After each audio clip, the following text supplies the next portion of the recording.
Just joining us, you are the second half. I wouldn't say, okay, the second half is 45 minutes, so we have 45 minutes, about 45 minutes to the end of the program. Dr. Adedeji Adeniran is joining me to my immediate right. He is a researcher, Center for Studies of Economies in Africa, CC. Welcome, Dr. Adedeji. Thank you. Good to see you again. Thank you. And, Dr. Franklin Ngwu. No, Ngwu. Yes, that's it.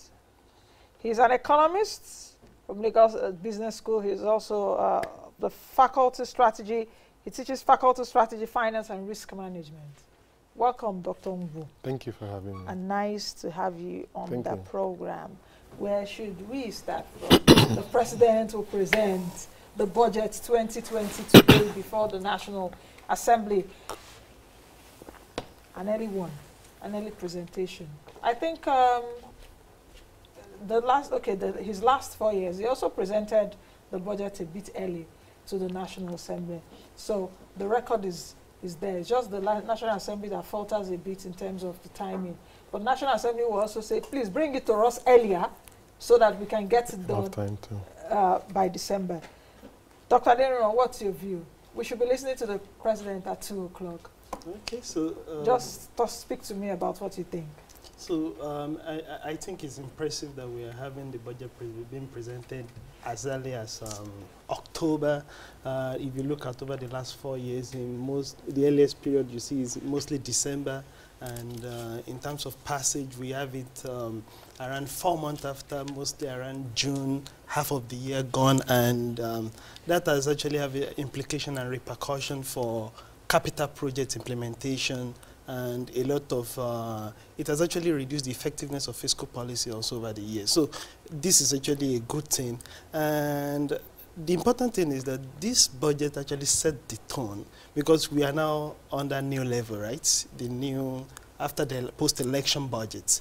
And the promise is actually to move the economy to the next level. And when you look at the issue, the problem, the concern that we have over the past, and I think two that are quite prominent for me, which the budget actually directly draw upon, is the issue around revenue challenges, whereby we have not been able to meet a lot of, we have a revenue problem. And also you see that we have a lot of growth problem, whereby, of course, we are out of the recession, but we have actually not been achieving the growth that even the government itself has targeted under the ARPG. So there is a lot of optimism that if we can pass the budget early, if we can do what is right in terms of getting the overall assumption, meeting the key targets that has been set, maybe we would actually achieve a lot of progress than we have done in the last 4 years. Maybe also we would also be able to unlock this country's growth potential that has been lacking over the past year. So it's something positive, and it's something that I hope the National Assembly will work with the executive in order to ensure that this is speedily passed. Because another thing is, even when we have this budget being taken to the National Assembly, another complaint is that the MDAs, they need to actually go to the National Assembly to defend their revenue expenditure items. If that is also not actually taken charge of. So I think there is a whole lot of things that actually are dragging and delaying budgets in Nigeria. And one of it is actually late presentation. And if we address this, we should also address other areas whereby we ensure that we achieve the main purpose of at least having the budget ready by January 1st of 2020. Dr. Ngwu. Thank you for having me. I think, just supporting what my colleague said, it is commendable that we are now returning back to the time when budget is presented in time, and the National Assembly will have time to deliberate on it, and now pass it so that we can. I think the Minister of Finance said that we are now returning back to the January-December budget cycle, which is very, very important. But what is more important, actually, is not just about having the budget on time and passing it on time, but in terms of the effective execution of the budget. I mean, this budget is almost is a yearly ritual, it's an annual event. So the extent to which we execute the budget will be what will determine economic outcomes in Nigeria. So that's my major challenge. And my major area of concern. Another area is when you look at the proposed budget in terms of what we have for recurrent expenditure, what we have for capital expenditure, and what we have for debt service. So you find out that we say that we have a serious infrastructural challenges. Interestingly, the area that we are supposed to use to provide infrastructure is going down, while recurrent is going up. A situation where we have more debt service, over 2.4 trillion, and capital expenditure is about 2.14 trillion. There is a serious problem. So while I commend the budget presentation in time, it's also very important that government thinks critically in terms of how do we balance what we are looking at. We just finished economic summit. We just did economic summit group, which is finishing today. And the question is, in the next 30 years, which is 2050, we are looking at having about 410 million Nigerians. The question is, what we have now, are we really planning? Will it take us to that time where we say we want to stand with the giants? So we need to really rethink the balance between capital, recurrent, and debt service. Yeah. Those are actually salient points which we are going to look at. But let me come back to Dr. Adeniran. If we take a look at some of these parameters, perhaps they would also change when the president is also presenting, who knows. But at least with what we've seen so far, we're expecting a budget of 10.7 trillion naira from Mr. President. And it's also very interesting to note that, in fact, when I took a look at the history of budgeting, at least when did we hit the trillion mark, my mind just quickly went to the Obasanjo days. That was when Nigeria's budget hit the trillion, I think precisely 2002, isn't it? Because I think it took a budget of 840 billion naira to the National Assembly, but it was hiked to about 1.04 trillion naira. And why I'm saying this is because since we hit, and I remember that time we were like, oh, okay, Nigeria's budget has hit trillion, this will be better, capital expenditure will be higher. But it seems that from that 2002 till now we're hitting 10 trillion. Now we're hitting 10 trillion. 2002 till now is about 17 years ago. And we're still saying the same thing. Dr. Adeniran, I'll take it from there. Okay, so if you look at, I think the right approach is what you've done is to look at the historical trend of what has happened to the budget. But one thing that you should also see in terms of when you see jumps, areas where you see jumps, you see that it's actually coincided with this issue of remuneration. And that is why when you mentioned capital projects in the 2020 budget, you recognize that the new minimum wage might have to actually take effect at that period. And in a way, you could see that what has actually been pushing our budget up and up is actually the recurrent expenditure. And that has to do with governance level going on. I mean, the money to finance governance and also the money to pay recurrent expenditure. And so the question then is, what is the right kind of mix that we as a country, given our development phase we have, what are the kind of budgeting mix that we need? You would expect that we should have more of capital projects in terms of, I mean, quality one, because when we also talk about capital projects, sometimes you see buying jeeps, which are also capital projects, but those are actually not the kind of capital projects we really need for development. So I think when we see the approach, I mean, the way we have approached capital projects over the years, that's one of the problems that has been lacking in terms of why we have actually not seen progress in our finances. The other thing is actually the quality of even this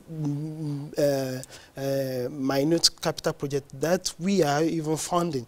Because when you see a lot of things, so when you build a road, I have actually looked even more deeper into the historical trend in government expenditure. And what we see is, if you look at the colonial roads, the colonial railways that was carried out pre-independence, you find out that actually the process of constructing infrastructure is economic development. So you construct a road in order to say, okay, this is where cocoa is actually being taken out It's from. connected. So you connect the road in order to actually explore that process, in order to ensure that you move it to the, whereby you move it to places where they can sell, they can transport, and you can make money. But now if you see most of the infrastructure we have, a lot of it, we are not connecting it to economic powerhouse. It doesn't even have a strategy in terms of what do you want to do with this road. I mean, of course, it facilitates movement of people. But what about movement of goods and services? Are we actually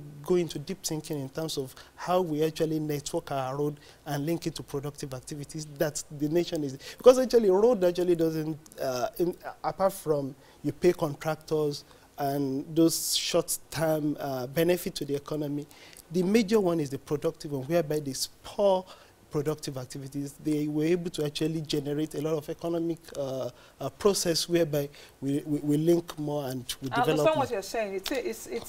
It comes to the fact that there should be like let me put it this way, like a developmental chain. Yeah, it's not a matter of just having roads, but like you also mentioned, during the colonial masters, so to speak, you see that they build infrastructure to expand resources. To expand resources, and also putting everything into perspective. Like Enugu, we're just speaking about Enugu before the break.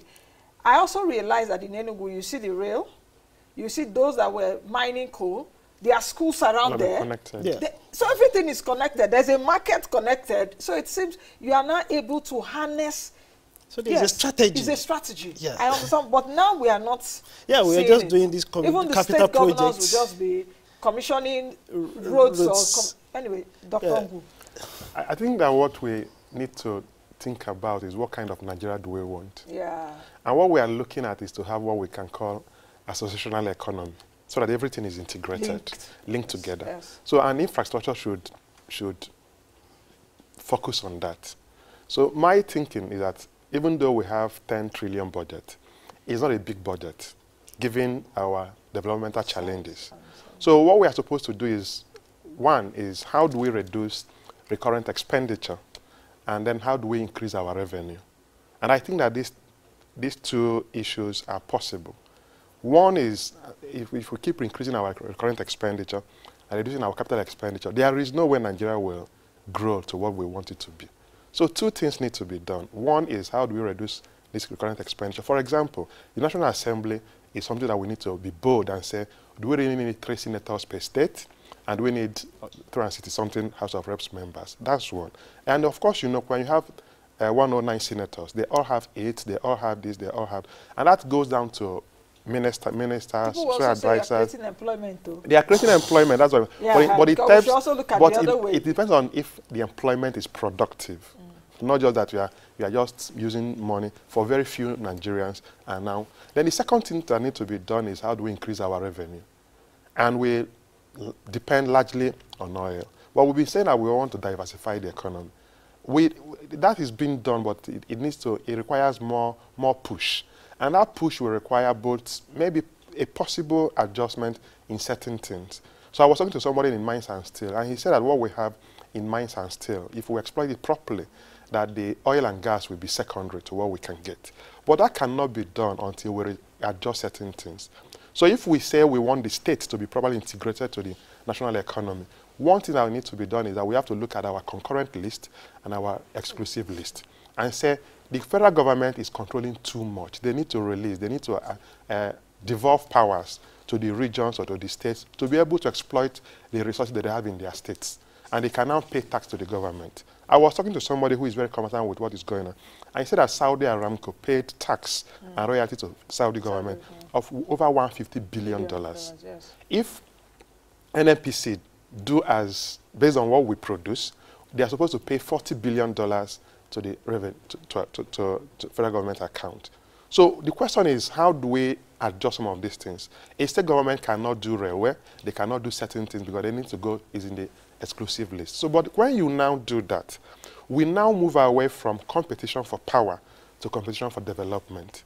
So that people will now focus and say, okay, we are competing to develop our different states and our different regions. What we are doing at the moment is competition for power.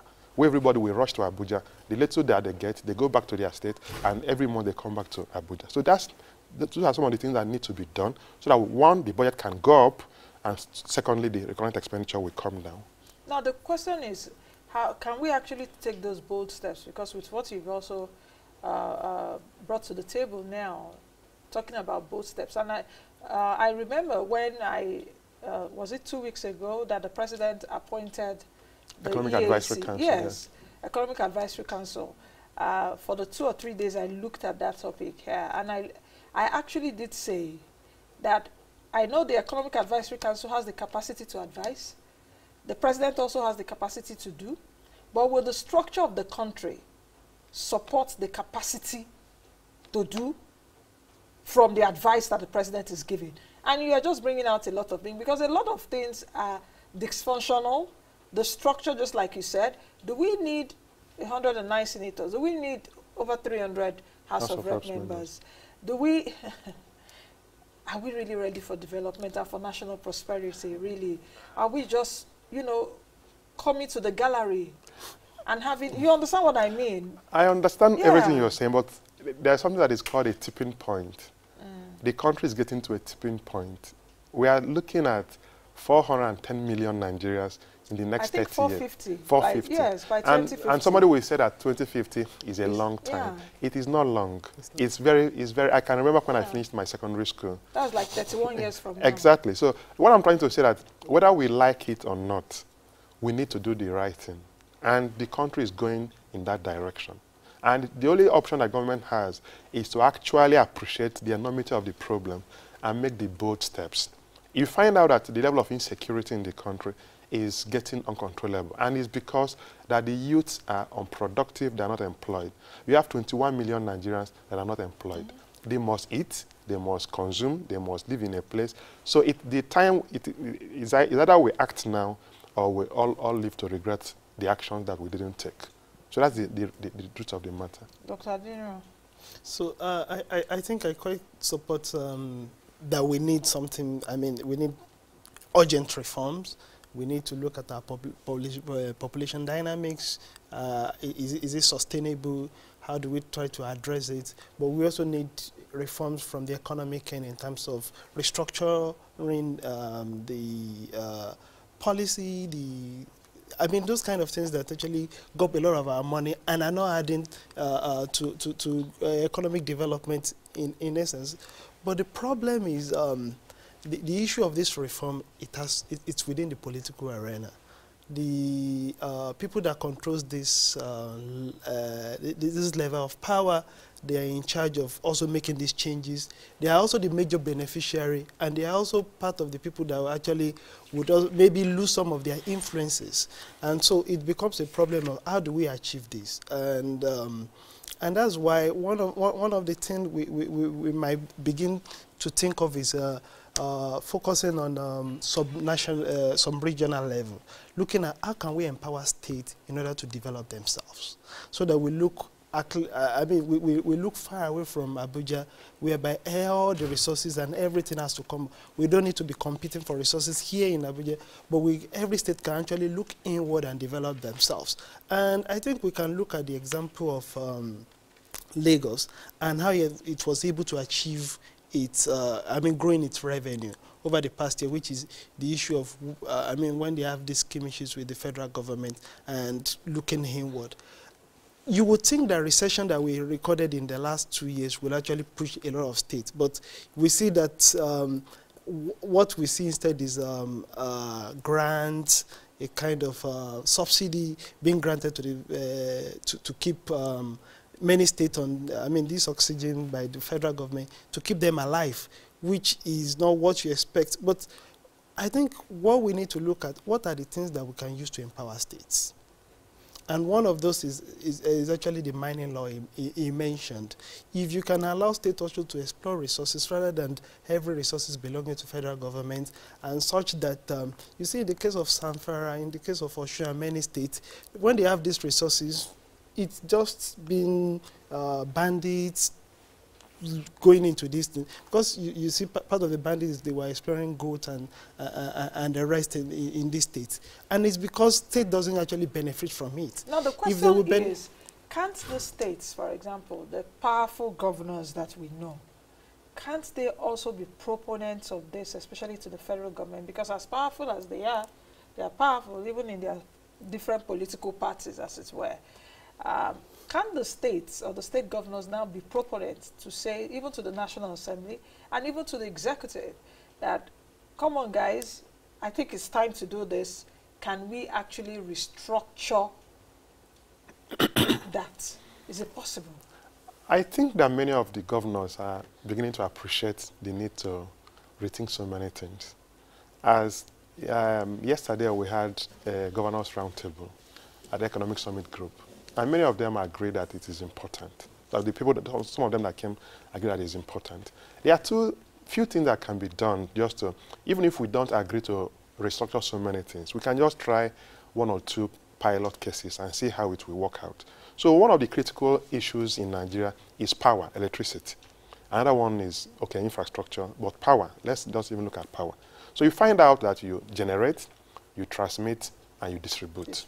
So, and the transmission is controlled by the federal government. So why don't we say, let every region generate, transmit, and distribute within their own region. If you cannot consume everything that you've generated, you can now send to the national, sell to the other regions. And let's just try it. Let Southwest say, okay, anything we can generate in terms of the electricity mix, and say we can generate it, have our own transmission, and have our own distribution. Southeast should do the same thing. North Central should do the same thing. Let's just try and say if it will work. Then another thing that they need to do, the governors need to do, is to sit back and say, what kind of states are we looking at in 2050 or 2010 or 2020, and say what kind of educational skills or capacity that we need, so that we can really equip the Nigerians are quite entrepreneurial and very determined to survive. So if we're able to do, even if we don't want to restructure everything, but let's just look at power, for example. Let's just look at, for example, mines and steel, and let the states control some of the resources and pay tax to the government. That will bring both economies of scale and economies of scope, and each state will now identify the area of competitive advantage, competitive advantage. And we can now start competing. As I said, that will lead to what we call competing for development, not competing for power. Now, how do we just oppose this discussion or this argument around budget cycle? And I also do know that budget cycle is very important. We know the president will present the budget today at 2 p.m. But we've also seen, even in past administrations, even the Obasanjo days, they presented the budget in October. I think October 2012 or October 2013 and October 2012. But we still did not even get the implementation side of it correctly. How do we balance the budget cycle and budget implementation? So I think for me, one step at a time, if we can get the cycle first, because if you get it wrong, implementation will also not. So you see that federal government is saying that they are pushing a lot of items from 2019 budget into 2020 budget. So if you get the cycle right, I mean, you know that this is stable, it's predictable, you know it's from January to December, and every approval process is ready by January. That's the first step. In terms of implementation and getting it right, I think one problem, the major problem at the implementation level is actually the revenue. Because you need money in order to implement the whole process. So another problem, which is a minor one, which cycle, when you get it right with a cycle, that corrects it is the issue of capital project in terms of getting approval, which could drag things, but in a way, when you get the cycle right, but how do we solve the problem of revenue issue? Because as he mentioned, and as a lot of commentators have highlighted, we have a revenue issue. You see that our budget is very, very small. 10 trillion, at least for a country of two, is very, very small. Highest $29 billion. So we should say, okay, we should be approaching 20 trillion. But even if we are 20 trillion, if your budget, if your revenue is still 6 trillion or 5 trillion, then you can't be borrowing as much as that in order to finance the budget. So how do we solve our revenue problem? And that is one area we need to look at. If you look at our economy, it's very big, but you know that a lot of it is actually informal sector. And how do we ensure that we move these people from formal system, from informal system into the formal system, whereby they can actually contribute something tangible to the economy, and we can develop value chain in a lot of areas. So how do we tap into this digitalization process that is taking place in many African countries? See in Kenya, the financial inclusion process that has actually enabled a lot of people to come in. Facilitated by Safaricom and all of that. Yes. How do we enable, how do we ensure that we actually tap into this process in order to ensure that, one, we formalize our economy, because when actually when you formalize it, you actually generate more revenue. That's the one take of it. How do we also reduce the burdensome regulation that actually has impacted and doesn't allow businesses to grow? Because if you look at it, when people come from, one of the incentives where you remain informal is that actually you pay a lot, you can avoid a lot of regulations. And regulations should actually help to actually develop organization. I mean, set standard is not a way, yeah, it should also be straightforward. I mean, if I want to start a business, someone was telling me yesterday that that some custom officer were confiding in him that if you're a businessman in Nigeria, it will be very difficult for you to report how much you make, because by the time they tax you and know the true state of your affairs, you'll be out of the business. So in a way, it should also be straightforward thing that if I'm going to do business this year, I should know how much tax I'm going to face, how the regulation works. It should be so clear that a lot of people, it will encourage a lot of people to come in, so that people doesn't just go in, they face the problem, they backed out, and at the end of the day, it's a signal to other people that it's actually not profitable for you to actually start a business, and your business doesn't grow. So how do we then actually grow our revenue and solve these revenue challenges? Is actually when you're talking about revenue, what also came to my mind is minimum wage, because that's the big elephant in the room. With all those things we're hearing now, of course, it's supposed to have been implemented, because even the president did say that, I think, some months ago. But that would also balloon the budget. How should this be addressed? I personally don't think that the minimum wage should be, or should not be implemented. It should be implemented, because the workers deserve a better wage, which they've. But what is supposed to be done is, how do we now rethink the strategy to help us to increase the revenue to pay the minimum wage? So it's been said that the VAT will now go to 7.5%, proposed, exactly. But majority of the money that will be collected will go to the states. But what is more important is actually about how do we increase the revenue of the government to pay the minimum wage. But another thing is, as we are paying the minimum wage, it's also very important to ask, how do we increase the productivity of the people that we are paying the minimum, of the workers. So in terms of increasing the revenue, I personally think that it is very possible. We keep saying that we want to diversify the economy. The economy is diversified. What is not diversified is government revenue, is the revenue sources. So that's what I'm saying, that the government should sit back and say, what is the strategy that we can use to increase our revenue? One is that we have to rethink the subsidy that we are paying for fuel, for power, and for other subsidy that we are paying. So the question is, can we remove the subsidy in, for example, fuel? Who is benefiting?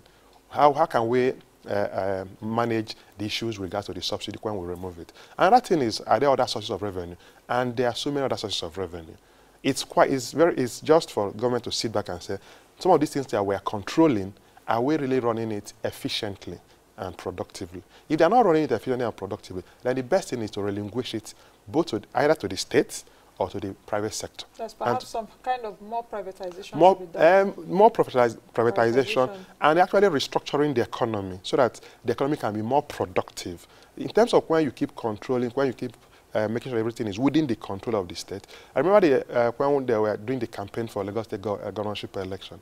The governorship can't do anything in Lagos water. They have to get permission from from national inland waterways. It shouldn't be like that. And that is how it is in many. But what I'm trying to say that the tax base from these other resources can be properly exploited, not taxing the public. But when you have so many taxes, you are increasing VAT, you are trying to increase communication tax. There are other taxes that, so it's not really the way to go if we want to, if we are looking at a long-term solution. Now let's take a look at the parameters. Like I said, things may change when the president reads the budget this afternoon, but at least we should have a forecast. And let's also take a look at perhaps from 2019. Let's take a look at even the performance index or the performance report of 2019, bearing in mind that the president had told the Ministry of Finance, please release 600 billion naira for capital expenditure. He said that just Independence Day. Yes, Independence Day and all of that. So, speak to me about it, Dr. Ngwu. About back, yes, which? About what I just said in terms of performance report of perhaps 2019 and the key parameters we should be looking out for this 2020 budget speech that President... There is something that is called regulatory impact assessment. Regulatory impact assessment means that if you make regulations or policies, after 6 months, after 1 year, after 2 years, you sit back and say, these regulations or these policies or these targets that I have set, have I really met it? In the private sector, they know 5-year strategic plan or 5-year strategic plan. After some period, you now say a review of the target. So I think it's important that we also implement regulatory impact assessment in Nigeria. Many developing countries are already using it. So if you notice the historical performance of budgets, we've always been around 30%, 40% execution. So the question is, how do we move it forward? And it's important that when we now return back to this normal cycle, where we say is from January, you now start executing, then the ministers should be given clear targets and clear deadlines. And that if you don't meet these so targets or so deadlines, there will be consequences. However, it's important that the environment for effective performance of the ministers are provided. So that it's not when they don't perform, you say, oh, you did not perform. Yeah. So if we do that, that will actually say, okay, in the first 1 year, what we are looking to achieve is 40% performance. In the second year, 50%. So gradually, we ramp it up to at least say, okay, for every budget year, we should at least achieve for capital expenditure at least 80%. I remember when I was following the budget, most of the time we achieve recurrent expenditure target because fully. So if we are achieving the full capital expenditure performance, why don't we at least enhance and improve in our capital expenditure performance, which is very, very important. And I think that we also need to rethink is the way we are the debt service. We cannot continue to use more money to service debt. Remember that we are not paying the capital back. We are just servicing the debt, interest, than the one we are using for capital But the question is, if we don't go borrowing, yes, what's the next? Anyway, we'll actually be saying the next. I have explained it that what we are supposed to do is to reduce our expenditure, recurrent expenditure, and increase our revenue. Government may say with all these postulations and with all the solutions, they may just be mid to long term. But in the short term, we need to borrow to survive. Yeah, we've been borrowing to survive, and we keep calling it short term. But the question is, when will the short term end? And we now know we are now in the medium term. Yes. So we had about 4 years, and we've been borrowing since 2015 up till now. And we are owing 24 trillion. Yes, exactly. So if you look at it, at what point are we going to say we've borrowed enough? So we should have used the 4 years to properly diversify government revenue and now start reducing but now we are even borrowing. We keep borrowing. And the question is, at what point will it end? And we must recognize and remember that what we are borrowing now, that the people that will pay for it are not even considered properly in terms of the discussion, in terms of this money that we are borrowing. The youths and the children, we are supposed to ask them, are you willing for us to keep borrowing this money on your behalf? I'm not willing to pay anything. Because there was a time I talked about debt profile on the show. Just, you know, I do this show every Monday to Friday. And I had to tell Nigerians what this thing means. It means that doctor, both of you, we will pay. And our children will pay. Will pay. About 120,000 naira from my last calculation. Each person. Yes. Will pay. So that is what it means. So that carousel, you are owing 120,000 naira. That's what it means, to bring it down so that you understand.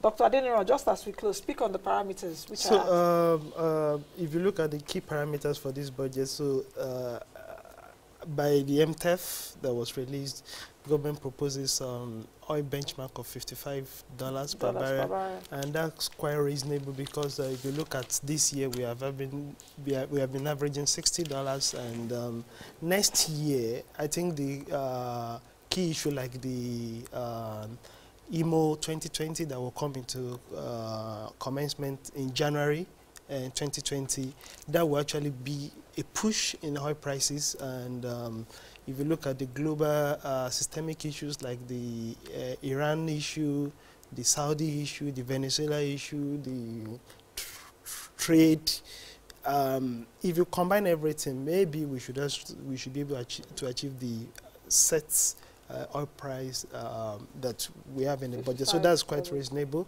In terms of what I think the problem is in terms of oil production, 2.18 million barrels per day. If you look at the average from January to September, that was around 1.9. 1.9. In the second quarter, it was 1.8. Yes. In the second quarter, it was 1.8. So if you look at this estimate, it seems to me that that's 2.18 is not achievable, and is a little bit too optimistic. Okay. If you look at growth rate too, we are forecasting 2.93%.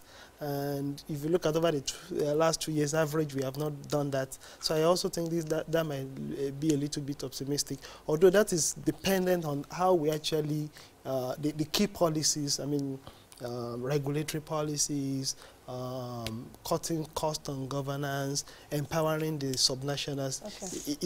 It has a lot of factors to do in terms of whether those parameters will be met. I think we need to go now, but just before we go, let's take a few comments on social media. Doyin Kasubo is saying, Naira revenue growth via tax cannot revolutionize our economy. Forex revenue growth via industrialization, higher productivity, and exports to finance our mostly forest-based infrastructural and external debt service needs. Cecilia says, just to commend the CBN governor, Godwin Emefiele, who is so passionate about job creation and his zeal for banks to grant financial support to MSMEs has never happened before. We need this attitude for the economy to grow. Hilary says, 2020 budget is still the same old budget pathway, nothing so ingenious and far-reaching. The recurrent expenditure takes the bigger pie, and the mainstream economy continually struggles here and there. The oil benchmark appears overly ambitious, to say the least. That's the much I can take, guys, on social media. Thank you very much to you both for coming on the show. Thanks so much. Dr. Ngwu, perhaps we'll be having you, regularly. I know you're in Lagos. Thank you very much. Thank you very much for having me. Thank you. All right, I've been speaking with Dr. Adedeji Adeniran, who is a researcher, Center for Studies of Economies in Africa, as well as Dr. Franklin Ngwu, who is an economist also of the Lagos Business School. That's the